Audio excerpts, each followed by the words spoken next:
മക്കളെ സ്നേഹിച്ചും ഓമനിച്ചും വളർത്തുന്നവരാണ് മാതാപിതാക്കൾ. മക്കളൊന്ന് നിലത്ത് കാലുതെറ്റി വീണാൽ പോലും സഹിക്കാനാകില്ല.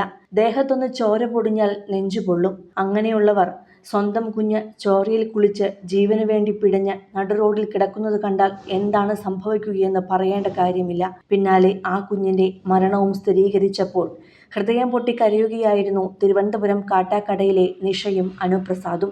അച്ഛനും അമ്മയ്ക്കുമൊപ്പം നടത്തിയ വിനോദയാത്രയിൽ മതിമറന്ന് ആഹ്ലാദിക്കുന്ന 3 വയസ്സുകാരിയുടെ അവസാന ദൃശ്യങ്ങൾ ഇപ്പോൾ സോഷ്യൽ മീഡിയയും ജനങ്ങളെയും ഒരുപോലെ കണ്ണീരിലാഴ്ത്തുകയാണ്.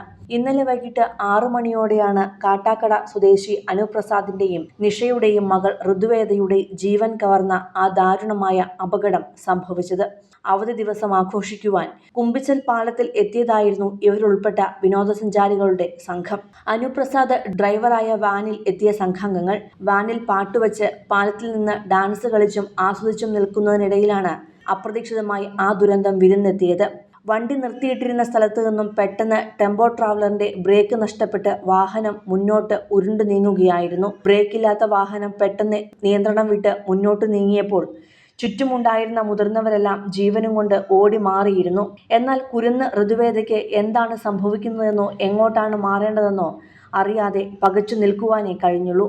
നിമിഷങ്ങൾക്കകം ആ വലിയ വാഹനം പിഞ്ചു കുഞ്ഞിന്റെ ശരീരത്തിലൂടെ കയറിയിറങ്ങി. പ്രിയ മകളുടെ മേൽ വാഹനം കയറിയിറങ്ങുന്നത് നിസ്സഹായരായി കണ്ടു നിൽക്കാൻ മാത്രമേ ആ അച്ഛനും അമ്മയ്ക്കും സാധിച്ചുള്ളൂ. ഒപ്പം ഉണ്ടായിരുന്നവർ ഓടിയെത്തി കുട്ടിയെ വലിച്ചെടുക്കുമ്പോഴേക്കും തലയ്ക്ക് ഗുരുതരമായി പരിക്കേറ്റ് ചോരയിൽ കുളിച്ച നിലയിലായിരുന്നു കുഞ്ഞ് കിടന്നിരുന്നത്. ഗുരുതരമായി പരിക്കേറ്റ ഋതുവേദയെ ഉടൻ തന്നെ പൂച്ചമുക്കിലെ ക്ലിനിക്കിലെത്തിച്ച് പ്രാഥമിക ചികിത്സ നൽകിയെങ്കിലും വിദഗ്ധ ചികിത്സയ്ക്കായി മാറ്റുവാൻ ഡോക്ടർമാർ നിർദ്ദേശിക്കുകയായിരുന്നു. തുടർന്ന് കാട്ടാക്കടയിലെ സ്വകാര്യ ആശുപത്രിയിലേക്ക് കൊണ്ടുപോകുന്നതിനിടയിലാണ് മരണം സംഭവിച്ചത്. തന്റെ പൊന്നുമോൾ ചോരയിൽ കുളിച്ച് കിടക്കുന്നത് കണ്ട് ബോധം കെട്ടുവീണ നിഷ നിലവിൽ കാട്ടാക്കടയിലെ ആശുപത്രിയിൽ തീവ്രപരിചരണ വിഭാഗത്തിലാണ്. നിഷയുടെ നെഞ്ചുപൊട്ടിയുള്ള നിലവിളി കണ്ടുനിന്നവരുടെ പോലും കരളലിയിക്കുന്നതായിരുന്നു.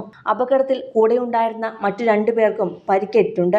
വൻതോതിൽ വിനോദസഞ്ചാരികൾ എത്തുന്ന കുമ്പിച്ചൽ പാലത്തിൽ ആവശ്യത്തിന് സുരക്ഷാ സൗകര്യങ്ങളോ പാർക്കിംഗ് സംവിധാനങ്ങളോ ഇല്ലെന്നാണ് നാട്ടുകാർ ആരോപിക്കുന്നത്. രാത്രിയിൽ മങ്ങിയ വെളിച്ചം മാത്രമുള്ള ഇവിടെ കൂടുതൽ സുരക്ഷാ ജീവനക്കാരെ നിയമിക്കണമെന്ന ആവശ്യവും ശക്തമാണ്. അതേസമയം അപകട സമയം വാഹനത്തിന്റെ താഴ്ഭാഗത്ത് 200ഓളം വിനോദസഞ്ചാരികൾ ഉണ്ടായിരുന്നുവെന്നും വാഹനം താഴേക്ക് പതിച്ചിരുന്നെങ്കിൽ ദുരന്തത്തിന്റെ വ്യാപ്തി കൂടുമായിരുന്നുവെന്നും പോലീസ് പറയുന്നു. വാഹനം താഴേക്ക് വീഴുന്നത് ഒഴിവാക്കാൻ ഡ്രൈവിംഗ് സീറ്റിലിരുന്നയാൾ വലത്തോട്ട് തിരിച്ചതുകൊണ്ടാകാം വാഹനം പാലത്തിന്റെ ഡിവൈഡറിൽ ഇടിച്ചു നിന്നത് എന്നാണ് പ്രാഥമിക നിഗമനം. മോട്ടോർ വാഹന വകുപ്പിന്റെ വിശദമായ പരിശോധനയ്ക്ക് ശേഷം മാത്രമേ യഥാർത്ഥ അപകട കാരണം വ്യക്തമാകൂ.